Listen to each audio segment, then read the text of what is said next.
चाची ने कहा कि अपने चाचा को मत बताना, वरना वो मुझे घर से निकाल देंगे। मैंने कहा कि एक शर्त है, फिर नहीं बताऊंगा। अगर आप मेरे साथ भी मैच खेलेंगी जैसे मेरे दोस्त के साथ खेल रही थीं। चाची ने पहले तो इनकार कर दिया, लेकिन बाद में मेरे साथ भी मैच खेलने के लिए राजी हो गई। और मेरे साथ भी कहानी की तरफ बढ़ने से पहले आपसे एक गुजारिश है कि वीडियो को लाइक और शेयर ज़रूर करें और वीडियो को पूरा देखें ताकि कहानी को समझ सकें। मेरा नाम इकमल है और मेरी उम्र 18 साल है। हम घर में सिर्फ 4 अफराद हैं, चाची, चाचा, मैं और मेरी बड़ी बहन। चाचा दुबई में नौकरी करते हैं, इसलिए वो बहुत कम घर आते हैं। चाची इनसे बहुत खुफा रहती थी और हर वक्त मुझसे चाचा की शिकायतें करती रहती थी। चाची बहुत ज़्यादा खूबसूरत थी और उनकी उम्र इतनी ज़्यादा भी नहीं थी, जिस वजह से चाची के लहजे से ऐसा महसूस होता था कि वो चाचा से बिल्कुल भी खुश नहीं है और हमेशा चाचा की शिकायत करती रहती थी कि तुम्हारे चाचा मुझे वक्त नहीं देते और मेरी ज़िंदगी का खूबसूरत हिस्सा ऐसे ही बर्बाद हो रहा है। मेरे शौहर को तो मेरी कोई फिक्र ही नहीं है। इकमल, तुम ही अपने चाचा को समझाया करो, मेरी तो कोई बात नहीं समझते। साल में एक बार घर आते हैं, वो भी कुछ दिनों के लिए। उम्र के उस हिस्से में मुझे उनकी ज़रूरत पड़ती है।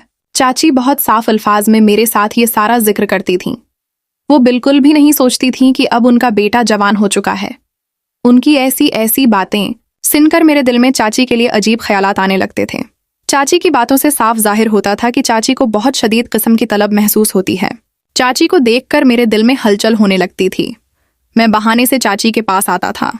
चाची को भी ये बहुत अच्छा लगता था। मुझे ऐसा महसूस होता था कि चाची मुझे कुछ कहना चाहती हैं, लेकिन पता नहीं क्यों खामोश हो जाती हैं। मेरा एक दोस्त था, वो अपनी बहन के साथ मीच खेला करता था। इसका भी यही मसला था। वो भी अक्सर मुझे बताया करता था कि उसकी बहन का शौहर बाहर रहता है, जिस वजह से वो अपनी बहन की ज़रूरियात पूरी करता है ताकि उसकी बहन किसी और के साथ दोस्ती करके मीच न खेलने लग जाए, जिससे उनकी बदनामी हो जाए। मैं अपनी बहन का ख्याल रखता हूँ। इस तरह घर की बात घर में ही दब जाती है, जिससे मेरा दोस्त खुश होता। वो अक्सर मुझसे अपनी बातें शेयर किया करता था, तो मुझे भी ख्याल आया कि मेरी चाची का भी यही मसला है। क्यों ना मैं अपनी चाची का ये मसला दौर कर दूं और उनकी तलब को मैं पूरा कर दूं। इस वजह से वो अब शिकायतें करना बंद कर देंगी। लेकिन मैं डरता था कि अगर चाची या चाचा में से किसी को ये पता चल गया कि मैं क्या सोचता हूँ, तो कहीं वो मुझसे गुस्सा ही ना हो जाए। मैं अपने दोस्त से पूछता कि मुझे भी कुछ बताओ। मेरी चाची बहुत ज़्यादा खूबसूरत हैं और मैं अपनी चाची के साथ यही कुछ करना चाहता हूँ। तो दोस्त मुझसे कहता कि तुम अपनी चाची को किसी बहाने से राज़ी करो और बहाने बहाने से इस तरह की बातें बताया करो। हो सकता है वो तुम्हारी बात मान जाएं। मगर चाची को मैं जब भी कोई ऐसी बातें बताने की कोशिश करता तो चाची बात को फौरन बदल दिया करती थीं, जिस वजह से मुझे खेल की बात करने में डर लगता था। मैं एक दिन अपने दोस्त को घर ले आया और मेरे कमरे में बैठकर बातें करने लगे। चाची ने हमारे लिए खाना बनाया और हमारे साथ ही बैठकर खाने लगे। मैं नोट कर रहा था। मेरा दोस्त मेरी चाची को घूर घूर कर देख रहा था। जब खाना खा कर चाची चली गई तो मेरा दोस्त बोला, तुम बिल्कुल सही कहते थे, तेरी चाची तो वाकई बहुत खूबसूरत हैं। मुझे पता ही नहीं चला था कि कब मेरी चाची भी उसको घूर कर देखने लगी थी। थोड़ी देर बाद ही चाची ने कहा कि बेटा जा बफ ले आओ। हमारी फ्रिज खराब थी, इसलिए मैं बफ लेने के लिए चला गया। इसी तरह दिन गुजरने लगे। मेरा दोस्त अक्सर मेरे घर आ जाता था और चाची मुझे बफ के बहाने बाहर भेज देते। मेरा दोस्त मेरे कमरे में बैठा रहता था और मैं चाची की बात मानकर बाजार से बफ लेने चला जाता था।